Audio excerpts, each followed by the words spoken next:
Mesdames et messieurs, bonsoir et bienvenue à cette émission de On s'en parle. Plusieurs grosses manchettes font les nouvelles dernièrement et le côté fédéral n'y échappe pas. Il se passe tellement de choses au fédéral de ce temps-ci. L'entrevue se fait le 20 février. Je commence à préparer une entrevue avec un député. Je la commence 2 semaines d'avance. Puis quand je suis rendu à la touche finale, je n'ai plus aucune question que j'avais au début. Tant que ça va vite. C'est pas compliqué. Alors, dans tout ça, j'aime en discuter avec le député fédéral du Bloc québécois en Abitibi-Témiscamingue, et vous le connaissez tout le monde, M. Sébastien Lemire. M. Sébastien, bonsoir. Bonsoir, salut Gaby, salut tout le monde. J'avais des questions en ordre. Puis là, c'est dans le désordre. C'est pas compliqué, parce que c'est sûr et certain, M. Sébastien, qu'on ne peut pas faire une entrevue sans parler de ce qui est arrivé à M. Alexis Navalny. On ne peut pas non plus faire une entrevue sans parler du scandale, et j'appelle ça un gros scandale à Rivcan. Ça, ce sont 2 grosses manchettes qui font le tour du monde. Ce n'est pas compliqué. Alors, j'ai mis ça dans les premiers temps. Puis, comme première question, le décès de Alexis Navalny. À brûle pour point, qui était-il exactement? Je peux te répondre de façon très honnête, Gaby, puis ça va te témoigner une idée, puis ça fait bien ton introduction. C'est quoi le rythme de la politique? Parce que moi, dans les 3 dernières semaines, j'ai été là où on a siégé à Ottawa. Je suis maintenant porte-parole des relations avec les Autochtones, du développement du Nord, oui. Toujours le sport. Et la courbe d'apprentissage a été effectivement très rapide. On a parlé de 2 projets de loi. On a fait une autre étude d'un projet de loi en comité, plus 2 autres études des sujets aussi sensibles que l'éducation chez les Premières Nations, puis toute la question de l'appartenance de territoire. Et je t'avoue que c'est un dossier que j'ai poursuivi du tout. Okay. Du tout.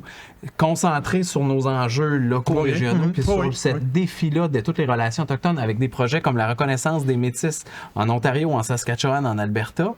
Mais l'Ontario, ça veut dire qu'on a une frontière commune, c'est notre frontière que les Anishinabés, chez nous, ne reconnaissent pas.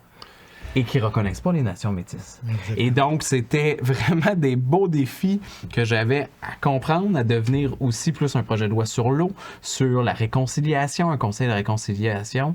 Je t'avoue que celle-là, je l'ai échappée.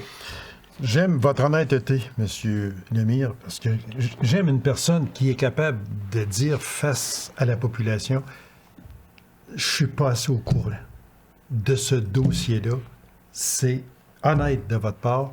Mais j'aimerais juste pareil, parce que vous êtes quand même au courant, en gros. Tout à fait. Le chapeau, il est là. On va aller juste un peu en dessous, mais je sais que c'était le plus grand ennemi de Poutine. Ça, on le sait. On prétend qu'il aurait peut-être été empoisonné. Comme plusieurs autres des opposants au régime. Et c'est ce qui est particulièrement triste dans le volet des relations internationales avec la Russie. Trop souvent, dans l'histoire de l'URSS, c'est les plus grands crimes ont été faits à l'interne. On tue la démocratie en tuant les opposants. C'est des messages qui sont... Puis je me suis même rappelé en fin de semaine, j'avais oublié que j'étais interdit de séjour en Russie. Là. Ça fait plusieurs années, mais tu sais, comme tous les parlementaires canadiens, pratiquement, ont été interdits de séjour depuis le début de la guerre en Ukraine. Je l'avais échappé, celle-là. C'est des choses, mais ça montre une idée de la froideur du régime et de la profondeur du régime. Et cette perception de démocratie, mais tu sais, et on est à revoir comment on se positionne. Ce que je trouve quand même intéressant, c'est que ce pays-là, là maintenant, on fait pas semblant de l'aimer, là. On sait que c'est un pays qui est un pays rival. Oui. On sait que c'est un pays qui a des façons de faire, des mœurs qui sont pas respectueuses de nos valeurs. Et on tente plus d'être des alliés de la Russie. Et ça, je pense qu'il était temps que ça puisse se faire.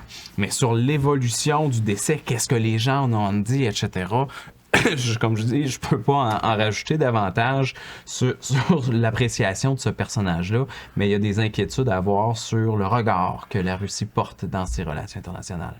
Parce qu'ils sont encore très forts, malgré la pression des régimes, avec des pays comme la Chine, avec des pays qui sont à l'extérieur de l'Occident ou de l'OTAN.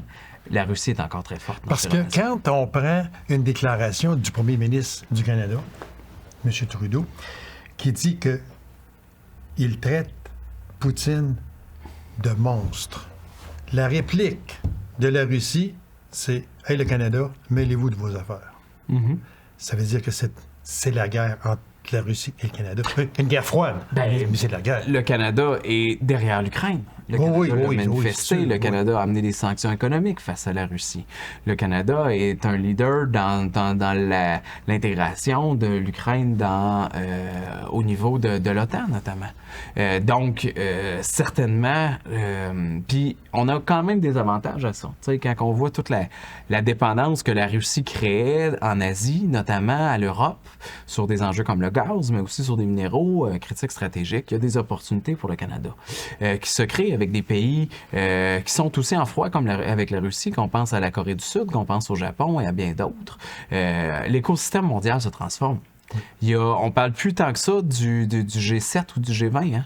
On parle de plus en plus des pays en développement qui sont alignés puis qui sont encore très forts. La Russie, beaucoup de pays d'Afrique, beaucoup le Brésil notamment, toute la proximité que la Russie a avec les pays du Moyen-Orient, comme le Qatar qui a accueilli la Coupe du Monde, comme les Émirats arabes unis, des pays dont les valeurs démocratiques sont pas les plus grandes, bien au contraire. La place de la femme dans ces pays-là, les droits humains, c'est très, très exécrable. Là. Oui. Mais ces pays-là ont de l'argent, ces pays-là ont du pouvoir, puis ces pays-là s'entraident quand même. Donc, oui, il y a encore ce climat-là de guerre froide, puis là, on n'a pas parlé de la Chine encore. Là. Non, exactement. Une dernière question sur ça, très hypothétique. Est-ce que il y a certains journalistes qui commencent à comparer Poutine avec Trump et vice-versa? Je ne crois pas que les deux soient des grands alliés. Je ne crois pas que ce sont des amis, mais je pense qu'ils ont des intérêts mais de la mutuels. manière d'agir. C'est une forme de despotisme, c'est une forme de narcissique, c'est une forme de pouvoir suprémaciste, ça c'est clair. Mais les deux s'aident aussi en quelque part, tu sais. Je veux dire, l'élection de Trump, je pense pas que Trump a demandé à Poutine de mettre le chaos dans les élections américaines. Et c'est ce que les Russes ont fait, particulièrement par des systèmes de piratage. Puis on le sait dans les locaux qu'on est ici, comment que les pirates russes peuvent être puissants, là. C'est démesurer ce pouvoir-là. Puis dans le contexte, ils ont eu un impact dans l'élection de Donald Trump. Je pense pas que ça a été de la collusion, bien au contraire. Mais dans le contexte, le chaos les sert toutes les deux. Et ça, c'est une menace réelle à la démocratie. Voilà. Donc, c'est une année charnière et on espère effectivement que la Russie va être capable, elle aussi, de se mêler de ces affaires. Monsieur Lemire, avant de passer à la visite de Monsieur Champagne, qui était là lorsque l'émission est enregistrée le 20, et vous arrivez, vous l'avez laissé avant de vous emmener. Au moment qu'on enregistre, il doit être dans l'avion en ce moment. Il doit être dans l'avion en ce moment, à Montréal. parce que je vais prendre quand même une partie de l'émission pour parler de sa visite. C'est très, très, très important, parce que les gens même se demandent comment ça, M. Champagne, avec le bloc. C'est pas un bloquiste. On en reparlera. Il n'est pas venu annoncer un chèque. Regarde, c'est pas ça le but, peut-être une prochaine fois. Exactement. Oui, j'aime ce que vous venez de dire. Je viens d'allumer. La table a été mise pour ça, mais oui. Effectivement, moi, ça, je me permets rapidement. Oui, allez-y. J'ai voyagé au Japon, en Corée, on en a parlé, en Angleterre cet automne, donc à Londres, puis à Washington pour visiter la défense américaine. Et dans chacun, la toile de fond pour M. Champagne, c'est les minéraux critiques stratégiques. C'est les échanges commerciaux avec ces pays-là. Et moi, à chaque fois qu'il nomme sa vision, puis le besoin qu'on a au Canada et au Québec, le talent, on a les ressources naturelles, on a l'énergie propre, on a les valeurs de développement et les valeurs environnementales. Et tout ça est nommé, puis moi je lui dis à chaque fois, c'est en Abitibi-Témiscamingue, mais on a besoin d'un coup de pouce. Parce qu'il faut développer en amont cette chaîne d'approvisionnement-là et partir de la mine et amener la transformation. Donc, cette opération séduction-là est importante pour moi. Elle a pu se dérouler hier et aujourd'hui et il a été très réceptif, mais on y reviendra. Oui, on va y revenir. Parce que je veux qu'on parle absolument du fameux, c'est un scandale, véritablement, avec le gros S. Scandale, pas S à la fin, S au début.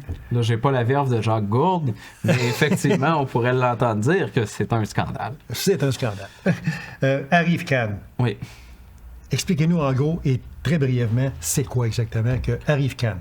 Bon, Arrive-Can, si vous vous rappelez, tous les gens qui ont eu à voyager, c'est une application qu'on avait dans notre téléphone durant la COVID. Oui. On en a une pour les vaccins, mais on en a une par le gouvernement du Québec, on en a une pour voyager, pour faciliter l'arrivée. Donc, c'était quelque chose qui devait coûter, 80 000 $80 000. Donc, quelque chose de simple à programmer et autres. Et finalement, on aura coûté plus de 70 millions. Donc, un dépassement de coût de 7 000 % si je calcule rapidement. C'est épouvantable. Il y a des gens qui se sont mis dans les poches dans ce contexte-là. On a feinté beaucoup de choses d'imputabilité et de reddition de comptes. Comment ça, l'argent s'est rendu quand même un programme qui devait être très simple à faire, à produire et qui était téléchargé, a coûté des millions de dollars. Il y a des gens qui n'ont pas rendu de compte, il y a des gens qui n'ont pas fait leur travail de vérification et de contre-vérification. C'est terriblement inquiétant. Oui, surtout que quand on sait que GC Stratégie, c'est 4 personnes dans un sous-sol de chalet. Je m'excuse, j'ai rien contre un sous-sol de chalet, mais mettre 4 personnes là-dedans, puis que ça coûte, on va dire, 70 millions, en gros. La vérificatrice générale a relevé tellement de lacunes graves qu'elle est même pas capable de dire exactement comment ça a coûté, parce qu'il y a des papiers qui sont même pas... C'est affreux. Comment le gouvernement peut-il ne pas ne pas voir arriver un tel scandale? Parce qu'on ne fait pas un scandale de même du jour au lendemain, pendant une semaine, puis c'est fini. Ça dure des années. Tout à fait. Comment le gouvernement parce que c'est une compagnie qui a des contrats gouvernementaux depuis plus de 10 ans. 10 ans, oui. Donc, avec le gouvernement conservateur d'abord, et après ça, avec le gouvernement libéral. Puis on le sait, l'impact de ces firmes de relations publiques-là, comment ça peut rentrer dans la tête des gouvernements, puis comment il y a des laissés-aller, des responsabilités d'un État par rapport à ces compagnies-là. On le voit, c'est ça. La promesse de 100 millions de Canadiens, ben Colin, c'est Mackenzie, puis c'est un de leurs engagements. Il y a un dérapage de ça. Moi, quand on parle de l'importance d'une fonction publique forte, puis des gens qui sont imputables à l'État, ben c'est chaque étape. Sauf qu'à un moment donné, il y a des gens qui ont la responsabilité de signer des chèques puis qui doivent dire non, moi ce chèque-là, je l'envoie pas parce que ta reddition de compte n'est pas là, parce que le projet n'est pas là. Le contexte COVID ne justifie pas tout. C'est ça. Et c'est là qu'on est dans l'après-COVID, on se rend compte qu'il y a eu beaucoup de dérapages de la sorte, mais celui-là est probablement le plus scandaleux, effectivement. Mais moi, après ça, quand on posait des questions la semaine dernière en chambre, on se rend compte que personne ne veut prendre ce ballon-là de la responsabilité, de l'imputabilité. Habituellement, on voit des têtes de ministres qui roulent pour moins que ça. Et ça, c'est absolument choquant. Ni le premier ministre, ni les ministres de la Santé, ni d'autres de l'approvisionnement ou autre, peu importe, personne ne prend cette responsabilité là-dessus. Et malheureusement, ça va faire en sorte que c'est un scandale qui risque de durer parce que personne ne prend sa responsabilité. Expliquez-moi une chose, M. Lemire. Comment on peut, au gouvernement, laisser passer, j'ai une note ici, la firme GC Stratégie a obtenu plus d'une centaine de contrats sans appel d'offres pour 258 millions, dont la moitié a été accordée par l'Agence frontalière du Canada. Comment... Il n'y a personne qui découvre une petite lumière, là. Et il y a une petite lumière jaune. Hey, jaune, la verte n'est plus là, c'est la jaune. Hey, la rouge s'en vient. Il n'y a personne qui allume. Ça dort tout au gaz. La question se pose, puis c'est l'indignation qu'on a amenée à la période des questions. Là. Puis évidemment, pas juste le Bloc, les conservateurs, puis le NPD aussi dans les circonstances, parce que ça reste notre argent aussi qui est là. C'est sûr. Puis c'est la sécurité de nos frontières. Puis tu sais, je veux dire, il y a des enjeux qui sont sensibles là-dedans, là, la protection des données personnelles, c'est les accès à nos téléphones avec nos données personnelles qui sont sur nos passeports, etc. Tu sais, c'est la gestion des douanes, c'est conséquemment la gestion aussi, en quelque part, des gens qui arrivent vers le Canada, les demandeurs d'asile et autres, qui sont impactés par les conseils de ces firmes-là. Donc, c'est extrêmement sensible, puis ils n'ont pas démontré l'efficacité ni la compétence non plus là-dedans. Donc, qu'est-ce qui fait que ces drapeaux rouges n'ont pas été suffisants? Ça questionne énormément. Puis, effectivement, on est dans un nouveau scandale, comme il y en a eu d'autres, comme l'ingérence et tout, puis qui va durer beaucoup trop longtemps parce que personne ne prend sa responsabilité au gouvernement libéral. Parce que selon la vérificatrice générale, la tenue de livre est la pire qu'elle a jamais vue depuis des années et des années. Moi, j'en reviens pas, là. Si c'était 2 millions, 3 millions, on dit, wow, c'est quand même pas énorme sur un budget de centaines de millions, etc., etc.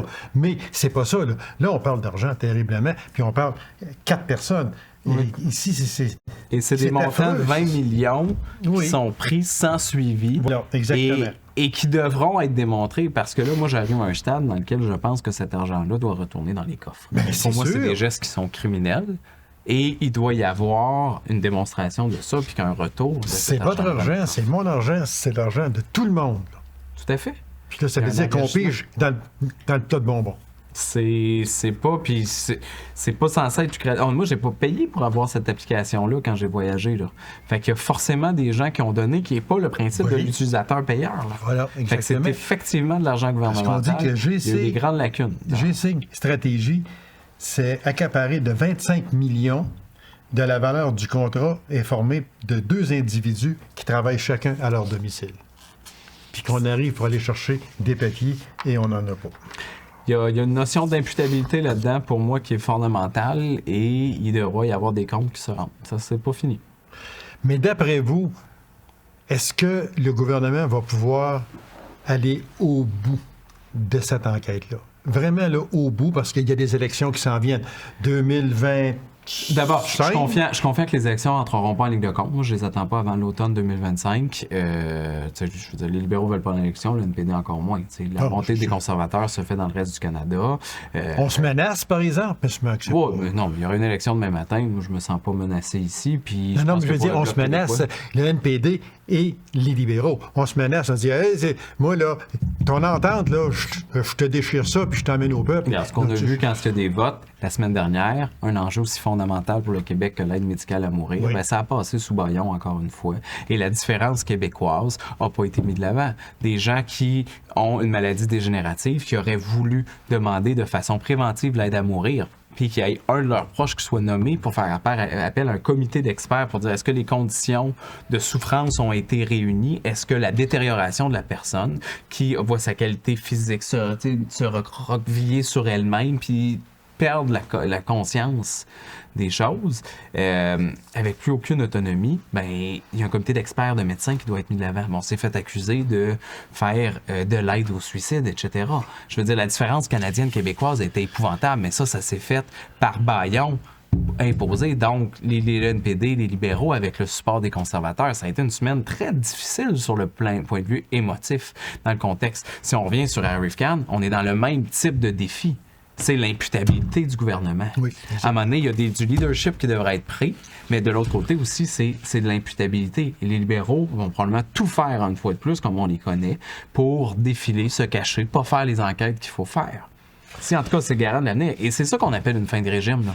Un gouvernement usé, là. Ça arrive trop souvent avec le gouvernement Trudeau. Et là, ben, il est peut-être temps, effectivement, qu'il y ait peut-être un ménage qui se fasse à l'interne. Sinon, effectivement, ça sera l'élection. C'est une question bien vite. Est-ce qu'on va être mieux avec M. Poilievre? Évidemment, M. Poilievre nous amène d'autres questions. Je pense sur certaines choses au niveau de la volonté de réduire la paperasse, notamment de nos entrepreneurs, puis d'accélérer certaines choses. Je pense qu'on va être quand même bien.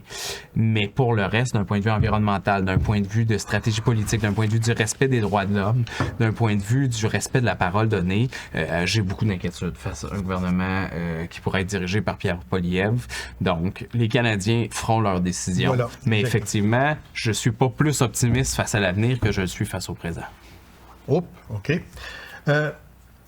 Monsieur Lemire, question très vite. Après ça, on va passer à la visite de M. Champagne, parce que le temps passe très vite.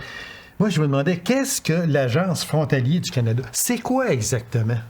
Bien, c'est l'agence, donc, comme on a dans certains cas un peu l'équivalent d'une société d'État au Québec, qui a comme responsabilité de gérer nos frontières. Et évidemment, les gens qui transigent et autres, c'est un enjeu fondamental d'assurer la sécurité de notre frontière.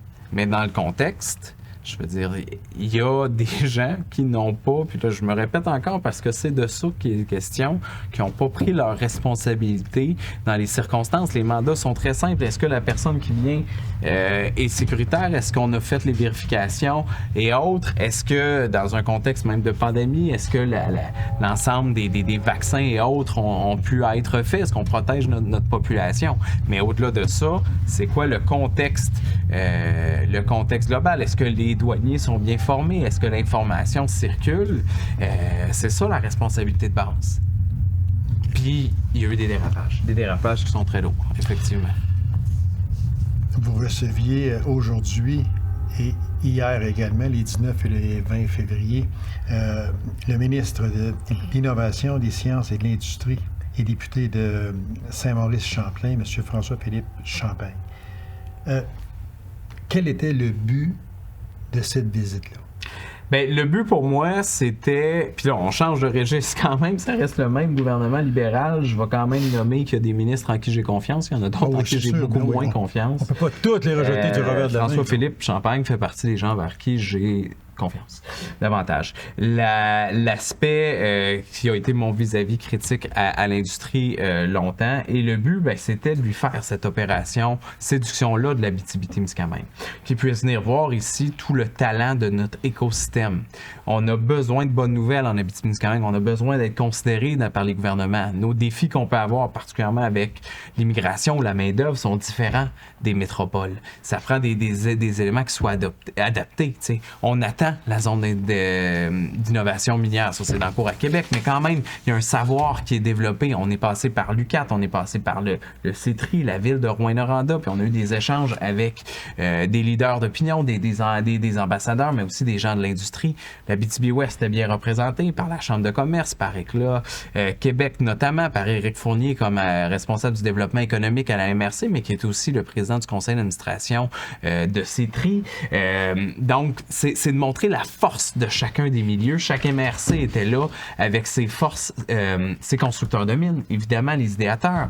On nomme qu'il y a peut-être des gens de l'Abitibi-Témiscamingue dans chacune des mines dans le monde, tellement notre expertise, elle est puissante. Mais dans ce virage vert qui se fait à l'échelle mondiale, l'empreinte carbone va être tout aussi importante, moi j'ai l'impression, que la rentabilité d'un projet pour que des gouvernements ou des grands bailleurs de fonds financent des projets. Et ça, l'Abitibi-Témiscamingue doit le comprendre, et ça le comprend déjà. Les gens le comprennent déjà. Investir dans l'innovation et les technologies vertes pour qu'on soit aussi dans l'économie du futur. Mais moi, je voulais que François-Philippe Champagne comprenne que ce qui est gagnant dans le monde, puis ce qu'il promouvoit dans le monde à l'image pour vendre le Canada et les métaux critiques stratégiques, ben c'est en Abitibi-Témiscamingue que ça se fait. Puis avant de vendre des investissements de plusieurs dizaines de milliards de dollars, qu'on pense à Volkswagen, qu'on pense à Stellantis, puis même récemment à Nordvolt, ben il faut créer la mine en amont. Il faut qu'on exploite puis la transformation là où est la mine. Et on a ces ressources-là en Abitibi-Témiscamingue. On a le talent, on a même l'acide sulfurique qui peut être un intrant très important dans la transformation du lithium pour en faire la filière batterie. Et si on développe tout ça, ça va être d'abord plus vert, mais ça va être plus économique aussi. Et c'est ça le produit final qu'on peut vendre. Parce que si on fait juste créer des usines de batterie à la fin, ben ça va venir, le lithium va venir encore de la Chine. Et là, on repart dans l'esprit de cette économie mondiale qui nous fait peur, voilà, qui n'est pas à notre avantage et qui fait gonfler les prix. Puis ce qui est arrivé avec Sayona, avec l'annonce des 15 hauts dirigeants de Sayona qui ont été licenciés essentiellement, ben pour moi, ça envoie un merveilleux message parce qu'il y avait la transformation qui se faisait chez nous. En Abitibi-Ouest, Dumont, aussi la mine de Dumont de graphite était nickel, excuse-moi, était aussi présent à notre rencontre. J'ai oublié de le nommer, mais c'est important en Abitibi-Ouest. Donc, tout l'aspect de la transformation, est-ce qu'on peut le faire chez nous? Ben, c'était une des ambitions qu'avait Sayona. Est-ce qu'ils l'ont encore? Ben là, pour moi, ça, c'est devenu une inquiétude. Il faut être capable de créer cette chaîne-là aussi chez nous et elle va être robuste et elle va être fiable.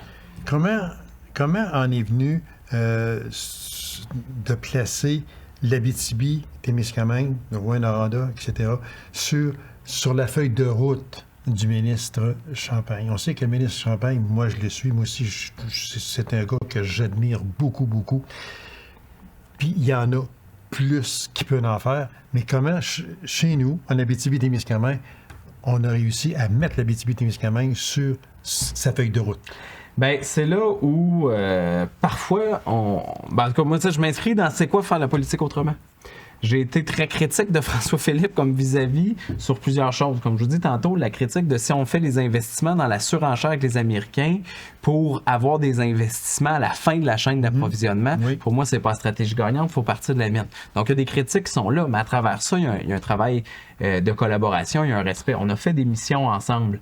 Donc, au Japon, en Corée, à Washington, à Londres, on a eu souvent des échanges sur cette vision-là des minéraux critiques stratégiques. J'ai amené aussi beaucoup de réflexions à Ottawa en comité de l'industrie sur l'industrie du recyclage des métaux, des plastiques, des produits électroniques dans une perspective d'économie circulaire. Donc, valoriser le rôle de la fonderie Horn dans cet écosystème-là en Amérique du Nord qui est critiqué pour des raisons qu'on connaît avec la qualité de l'air, mais qui est aussi une partie importante de la solution à travers tout le cuivre, qui est un des minéraux les plus critiques et les plus rares, les plus stratégiques dans la transition énergétique. Et tout ça, on le possède. Donc, moi, c'était... Mais à travers ça, je pense que c'est l'esprit de collaboration. J'irais même jusqu'à dire, en quelque part, l'amitié qui a fait en sorte que ça a été possible d'organiser cette rencontre-là dans un climat de confiance. Parce que moi, je voulais qu'il aille sur le terrain. Puis une des institutions importantes, c'est l'UQAT. L'UQAT fait tellement partie de la solution dans le développement de la région. Oui. Moi, il y a une machine, puis on est allé la voir, une grosse boîte qui est capable d'accélérer les roches, les particules sur un site minier pour dire dans 50 ans, ça va être quoi les manques, les lacunes qu'il va avoir sur ce territoire-là si une mine est en opération et on est capable de le renforcer en amont. La recherche, elle est fantastique. Donc, on est allé observer ça sur le terrain. François-Philippe Champagne a le plus gros portefeuille de dépenses à l'intérieur du pays. Là. Donc, on est capable, si lui décide de faire opérer une certaine forme de magie, comme il a fait, il a aimé donner cet exemple-là de Nordvolt, c'était pas sur la carte des 80 sites qui avaient pensé venir s'établir en Amérique du Nord. Et lui a amené ça au Québec. Donc, il a joué un rôle important. Personne s'y attendait à ça. Et il faut être capable de dire, regarde, il y a un pas après qui est à faire, c'est l'Abitibi-Témiscamingue. Et on l'a bien réussi. Moi, si on écoute les différents, j'aurais aimé ça pouvoir vous l'amener, évidemment, avec On s'en parle, mais il y a différentes entrevues qu'il a pu donner dans différents médias et il a nommé les éléments que moi, je lui nommais dans les dernières années. Donc, il a intégré notre discours à l'Abitibi-Témiscamingue et ça, moi, je suis très reconnaissant de ça. Monsieur Lemire, bravo pour votre initiative. C'est vraiment Puis très merci à l'équipe aussi d'avoir organisé ça parce qu'il y a un gros travail de fond qui a été fait parce que les gens ont répondu. Comme je dis, les chambres de commerce, les constructeurs de mines, plusieurs représentants de ces minières-là dans la région, des 5 MRC qui étaient présents. C'était vraiment une belle démonstration régionale. Il reste à peine 2 minutes, monsieur Lemire. Procès de 5 joueurs juniors à London. Ça, je sais que c'est un dossier qui vous tient à cœur. Bien, ça me tient à cœur. Ça me tient à cœur, puis j'étais fier de ça parce que je pense que je n'avais pas bougé, notamment en convoquant les dirigeants de Hockey Canada puis l'émotion, puis surtout le travail qu'on a fait en comité, d'exiger des documents, de remettre en question l'étude de Nina Hutchison et autres. Cette accusation-là n'aurait pas eu lieu. Et quand j'ai entendu la police de London s'excuser auprès de la victime, qu'ils sont pas fiers du travail qu'ils ont fait, ben pour moi, c'est un élément de justice que je n'ai rarement vu, un mea culpa aussi important. Ils ont avoué leur faute. Et sincèrement, je pense que ça ne serait pas arrivé sans le travail que j'ai initié, que j'ai continué en comité, mais la collaboration qu'il y a eu. Ça a indigné la classe médiatique, qui a beaucoup de travail de journalistes, mais aussi les 4 parties ensemble. Et là, on a continué le travail en comité pour accoucher d'un rapport aussi de tout ça, mais toutes les autres qui ont suivi, le soccer, la gymnastique. Oui, il y a 16 disciplines dans lesquelles il y a eu des plaintes d'abus importantes. Donc, c'est un enjeu qui se continue, puis je crois toujours que l'enquête publique indépendante doit ça. Monsieur Lemire, toujours un plaisir de vous recevoir. Merci infiniment, puis continuez votre excellent travail comme député du Bloc en Abitibi-Témiscamingue. Merci, Gaby, j'apprécie. Merci beaucoup. Alors, mesdames et messieurs, merci d'avoir été là. On se donne rendez-vous à une prochaine émission de On s'en parle. Au revoir et bonne semaine.